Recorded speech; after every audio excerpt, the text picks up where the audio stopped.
Hello everyone, you're welcome back again here on the Beton's Crypto. I'm sorry earlier live stream there wasn't any um volume. I realized my mic got disconnected.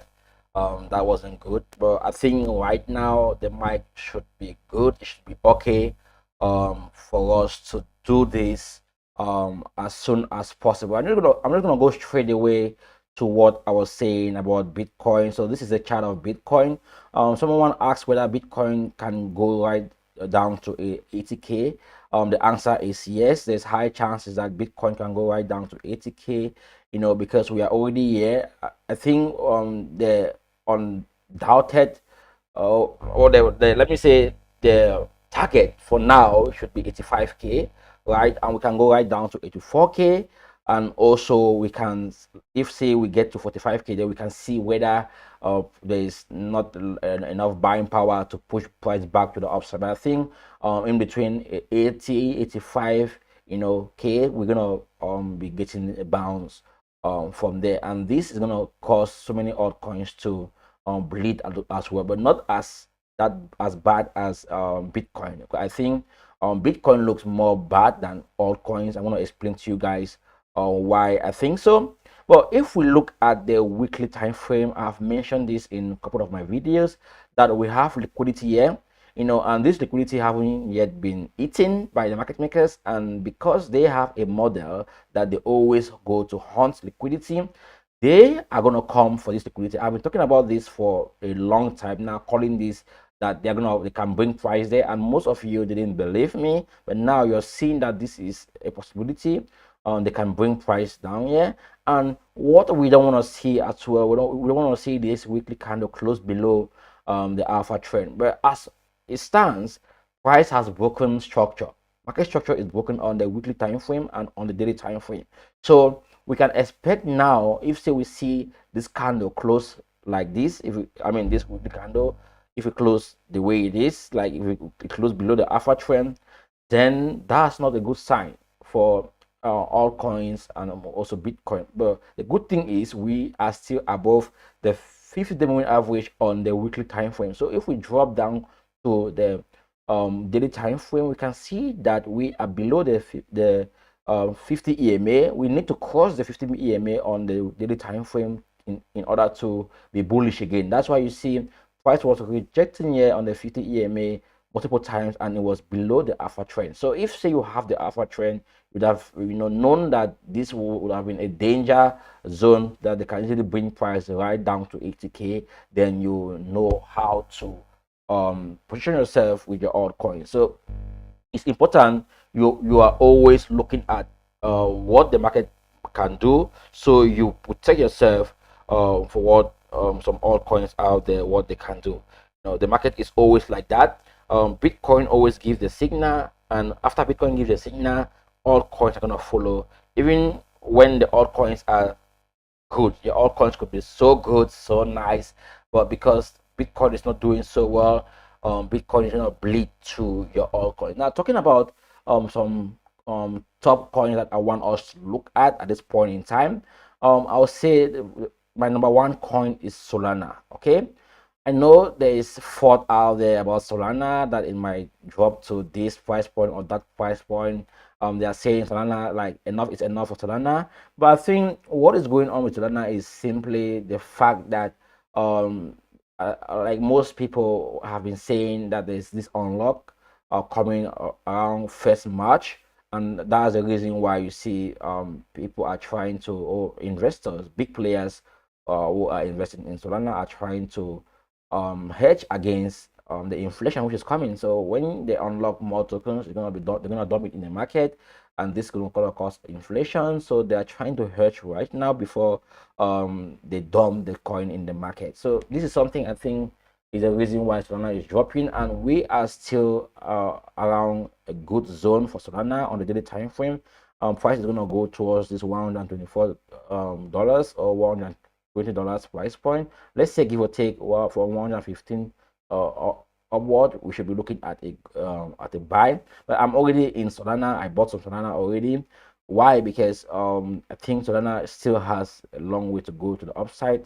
At least if even if price will not go and make the next all-time high, we still have some trades to take here. We have some vectors here that price can recover and go right straight to about $170 dollars, and that's gonna be good profit if say you buy Solana. So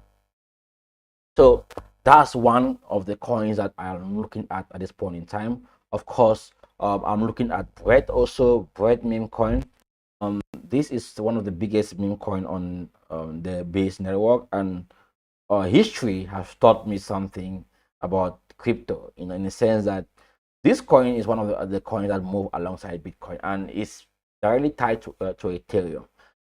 So looking at the daily time frame for Bitcoin, I can see on the trend dealer that we are forming divergence. This is not like, of course, we might see price go a little bit downward, but this is a sign that we are getting towards the bottom, or on the daily time frame when it comes to Bread's coin. So I just want you guys to understand that I'm buying this coin because of this metrics, this what the trader is showing me, and also the potential, the upside potential, for bread coin. Now the other coin that I am looking at, of course, is mock coin. And the reason why, guys, I'm looking at these coins is because even though we are seeing the market bleeding, these coins are not bleeding like most of the other meme coins out there. They are bleeding, no doubt, but they are not bleeding as compared to most of the other meme coins out there. They are bleeding almost similar to the way most altcoins are bleeding. Like, for example, we can see Tau is down 10%, and Mockcoin is down 9%. So Tau is down more than Mockcoin. But for the upside is great for Mockcoin, for that matter. And if say we look at the bigger picture, I would say that we can still go a little bit downward, but the upside is really fantastic for this bad boy. So I'm investing more for the upside, not like for the downside, even though I think we can see the coin go a little bit downward. But I think long term we are gonna experience a parabolic move with this coin. Now the next coin I'm looking at right now is Tau. Tau is one of the top AI coin out there. I think Tau can come down right down to around $240 or $230 per Tau. We saw how price made this huge the downside, but this has been one of my most performing altcoins after the Bitcoin dip. This volume is huge. It's really nice. I love it. So we should expect price to bounce from where price is, to the upside. And if price is not able to bounce from there, maybe we can see price go a little bit downward, around 140, around 240 K, not K, yeah, $240, price point for this coin. So you can lose about, let's say, $150. Yeah, something like that, or give or take, yeah, something like that, or $100. Yeah. So that's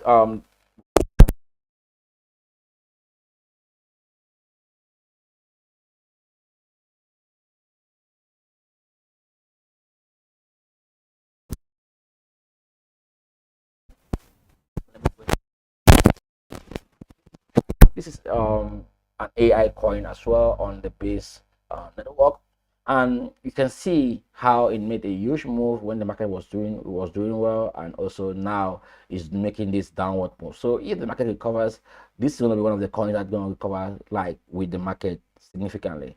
So I'm looking up to buying Prime, Echelon Prime. This is on the base network. If say you are investing in the market, then you can consider buying some of that as well. The other coin that I'm looking at here is QNT. I think QNT have reached a zone where it's gonna bounce, and then make the next move to the upside. It has been in a constant downtrend. I think this move is gonna take price right up to about $105. And if we break above $105, then that's gonna be for more coin. Okay, so if I have to add some other coins, like bonus, I will add Aero Drone, one of the biggest decks on the base network. I'm gonna add also that's Fala. It's more of an AI agent launchpad. So you can see it made this huge pump to the upside. Look at this downward movement. So we should expect at least price to recover somehow half of this, move to the upside. So there's lots of opportunities here to make money when Bitcoin start recovering again. And if we look at Bitcoin dominance, we're gonna see that, of course, we should say maybe we saw this coming, but at the same time, we don't want to see dominance break this zone. If it breaks this zone, then it's going straight to 64%. We want dominance to stay here, stay around this zone here. So this should be like a double on top around this area for Bitcoin dominance. And if this is the case, guys, I think we can see a parabolic move for altcoin, because if say we see multiple rejection here, then it means Bitcoin dominance price or value is gonna be dropping down. So that's what I'm looking at, guys. You can also buy Baby Dogecoin, of course. Baby Dogecoin is one of those coins that I like. I don't have to talk about it. You just have to buy it. You can see it's at a key zone. Price has come back to a key zone where I think if say you buy, you're gonna make some good gains. You can see this stopping volume candle here. So price can make its way right here. Then we see a quick bounce to the upside. So I think overall, guys, the market looks somehow bullish. I think bullish because of what is going on with Bitcoin. And I think we have gotten to a point where we're gonna start seeing that reversal in the market. So if you're investing in cryptocurrency, make sure you stay safe. Make sure you understand what you're buying, why you're buying it. Invest more in utility coins. Don't just go and buy anything. Make sure you're buying the right thing at the right time. Okay. And if say you love this content, make sure you smash that subscribe button. By the way, I'm live from Vilnius, Lithuania. I came here to understand the environment and everything is going on well. I'm gonna be going to an event soon, so I'm gonna end the live right now, and hopefully you enjoyed everything. Alright, guys, don't forget to subscribe, thumbs up, and share this content with someone else out there. Until then, guys, see you next week. Bye bye. Ciao.